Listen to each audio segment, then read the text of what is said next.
Ok, hablemos ahora entonces un poco de riesgos biológicos. Tanto en la empresa como en el hogar o en cualquier lugar podemos estar sujetos a una gran cantidad de riesgos biológicos. Nos interesa el trabajo, pero en realidad los riesgos biológicos se pueden dar en casi cualquier parte. O sea, en riesgos biológicos a infecciones, a intoxicaciones, a alergias.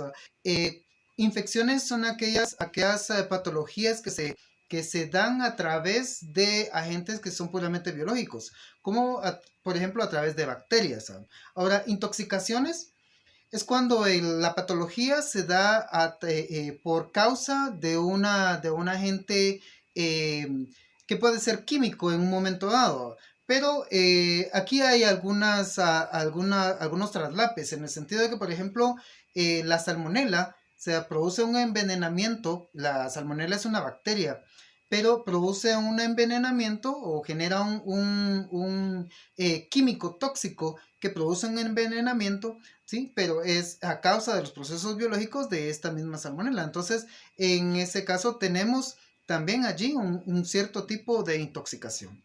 Cuando hablamos de alergias, en realidad nos estamos refiriendo a todos aquellos agentes probablemente químicos o inclusive no a niveles microscópicos, sino que en realidad pueden ser polvos, polens o diferentes agentes en la naturaleza que producen una exageración del sistema inmunológico. El sistema inmunológico se dispara y produce una reacción patológica.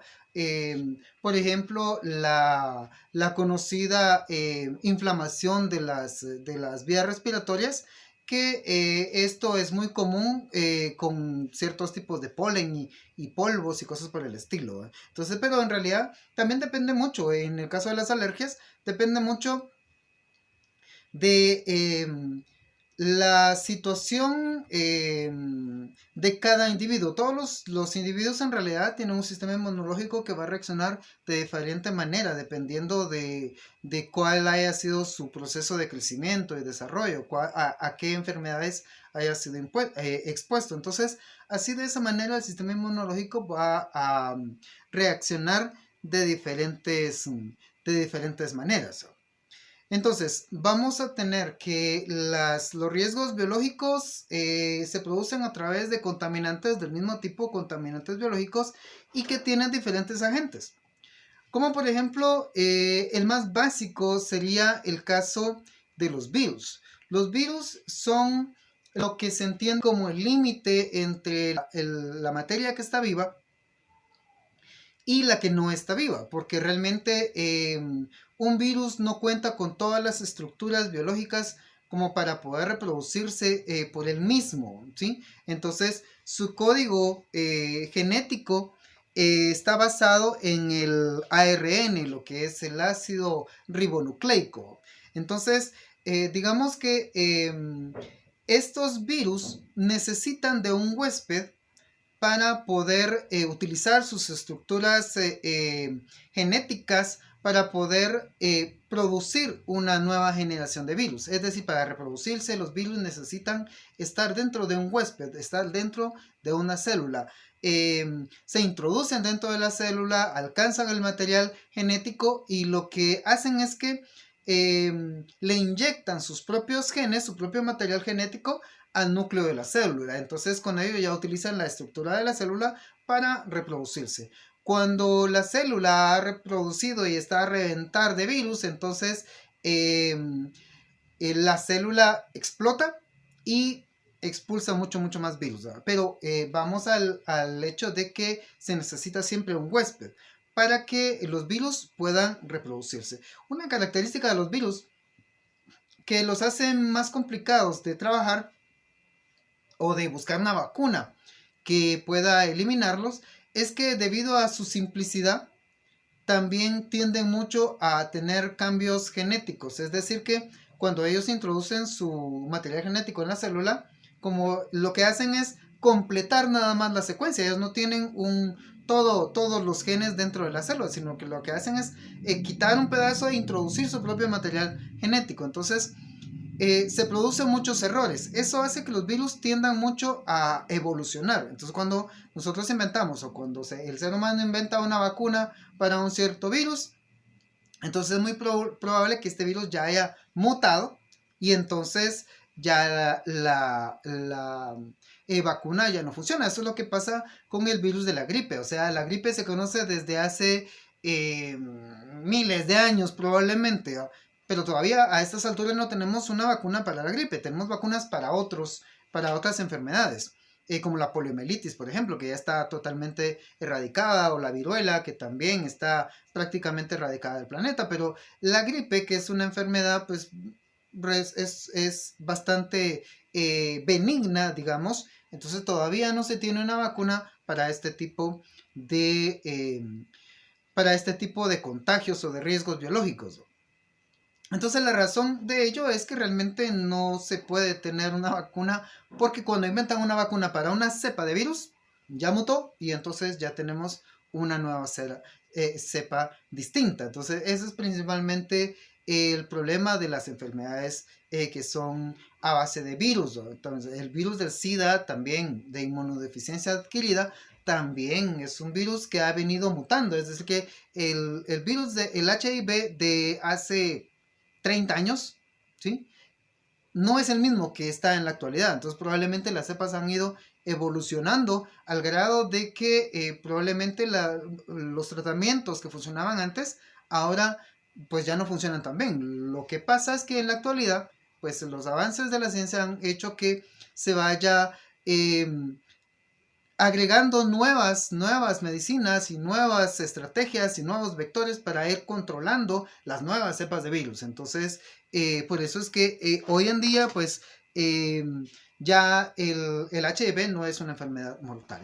Hoy en Guatemala y en el mundo estamos sufriendo la pandemia del COVID, que, para que veamos, es un virus, ¿sí? Es un virus y es uno de los problemas. Si fuera una enfermedad que fuera bacteriana, entonces podríamos combatirla con un antibiótico.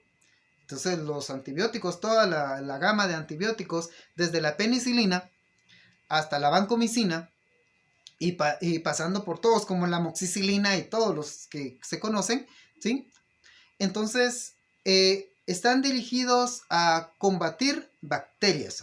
Ahora, la diferencia de las bacterias y los virus es que la bacteria es un organismo microcelular que en realidad es unicelular, o sea, pero es una célula completa, es decir, ya es prácticamente o es casi un protozoo, entonces ya se le considera como un organismo vivo.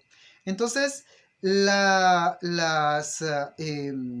antibióticos están dirigidos a eliminar esos organismos biológicos, pero que ya son celulares. Entonces, y eso incluye a todas las bacterias. Entonces ya la bacteria ya tiene todas las estructuras necesarias para reproducirse a sí misma, como por ejemplo la salmonela. O sea, la salmonela puede reproducirse a sí misma, ¿sí?